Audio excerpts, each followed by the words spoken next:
Chapter 5, Lecture 5. We turn from gestures to the actual first words that are used by children. Linguistic speech is the step forward from pre-linguistic speech. In linguistic speech, you're actually using real words and real verbal expression that conveys meanings. So around, let's say 10 to 14 months, call it 12 months, around 12 months of age, the typical infant will be saying their first couple of words. It may be as simple as mama, dada, not just for babbling, but actually calling mama or daddy. Maybe ball, it may be milk, whatever. The next step is a hollow phrase, a simple syllable that has a complete meaning. And it can be expressed through tone of voice, like da means where's daddy? At the age of about 16 to 24 months, so let's say the age of about 1.5 years onwards, there's a naming explosion that occurs. And a naming explosion is this huge explosion of the child's vocabulary where they start learning the names of things. Children begin learning nouns rather than more abstract things like verbs and adjectives. They learn the names of their everyday environment things. So this naming explosion occurs around 1.5 to 2 years of age. And always, starting with childhood and moving on, people's passive or receptive vocabulary outpaces their active vocabulary. That means people understand more words than they actually can pull out of their memories and use in their speech. The first sentences start emerging between the age of 18 and 24 months. And they are telegraphic speech, which means 2 to 3 words which are not really correctly grammatical, but they express an idea. No do means I don't want to do that, something like that. And gradually the child's competence in syntax increases. Syntax, as you know, are the basic rules of grammar. An understanding of grammar precedes the use of grammar. So children will understand a correct sentence or a wrong sentence before they can actually themselves use it correctly.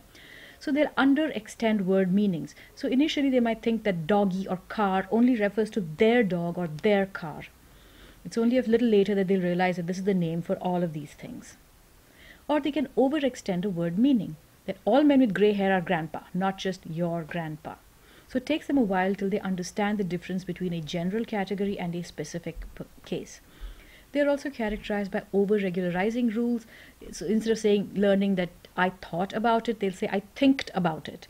Because as you know, English is a complex language with a lot of irregular rules, and you just learn it through a lot of listening and reading, and children are just beginning this process. So in the beginning, they will sort of overextend a rule, and then they will slowly learn when to use it correctly. Now we turn to the theories of language acquisition. And let me remind you at this time that the idea of language acquisition doesn't mean learning a specific language. It doesn't mean that if you already know English, you learn Spanish, or if you already know Chinese, you learn English, or whatever. The idea of language acquisition is humans dawning awareness that these sounds that we make with our mouth are our primary means of communication, that these sounds are not random, they are very specific, and they have regular rules which are grammar. So language acquisition is the understanding that a child develops in very early in life that they need to acquire language to communicate. This is their first language. And the question is, are humans born hardwired in nature to learn language, or does it come through nurture, that is environment, learning and exposure? The earlier views were the more behaviorist views, such as that of the psychologist Skinner.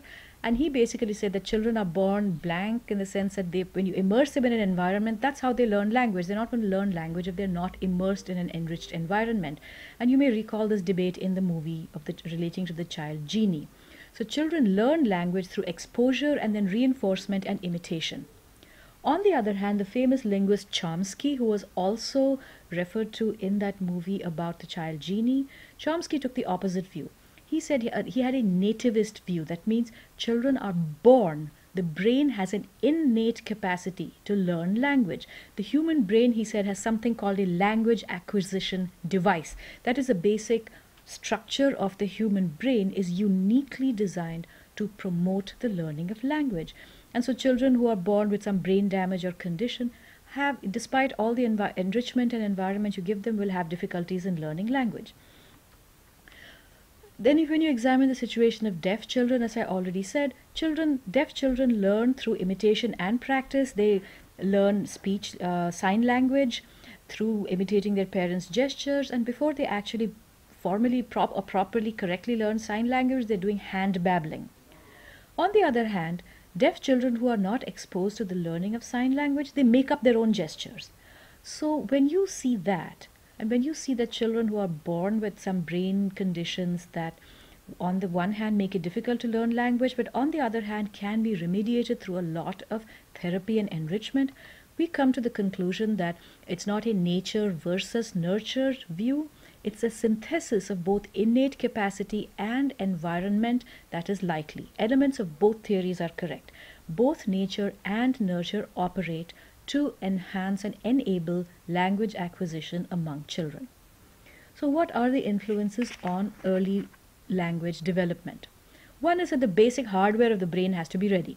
When a newborn cries, that is controlled by the most primitive, oldest areas of the brain stem and the pons. With the motor cortex maturing, the ability to babble develops because you have to control your mouth and your lips and your tongue to produce sounds. And as the brain matures, the link between the brain's phonetic and motor systems begins to support speech. In 98% of people, the left hemisphere of the brain dominates language, but the right hemisphere also participates. And social interaction with parents and caregivers is the key to language development. So to repeat, first the brain has to mature in its basic structure to support language, and then the absolute key to developing language is social interaction with parents and caregivers. So let's look closely at that. In the pre-linguistic period when the baby is babbling, adults repeat the sounds that the babies make. So the baby thinks like, okay, this is the right thing to do. This is what we expect. This is what I get rewarded for. So the baby says ba ba ba, and the parents also play along, oh, the baby said ba ba ba, and so on. Then the parents actively encourage the vocabulary development of children. The parent holds up a ball and saying, here's the ball. Do you want to play with the ball? Let's go get your ball. So they keep repeating the word ball over and over again, and the child learns that this is a ball. And the same way the child learns the names of all the things. Would you like some more milk? Here's some milk. Here's a glass of milk, and so on. Now, the richness of the language in the environment obviously promotes children's learning of language, and this points to the role of socioeconomic status. There are many studies that have pointed out that by the time children are aged 3 and entering preschool, and definitely by the time they enter kindergarten, children from higher socioeconomic status know tens of thousands of words more than children from a lower socioeconomic status background, where you don't have that kind of detailed and rich environmental exposure. Maybe it's just the speech patterns of the families are different, or the environment does not have so many different things to talk about, or parents don't actively have the habit of sitting down and encouraging and promoting language.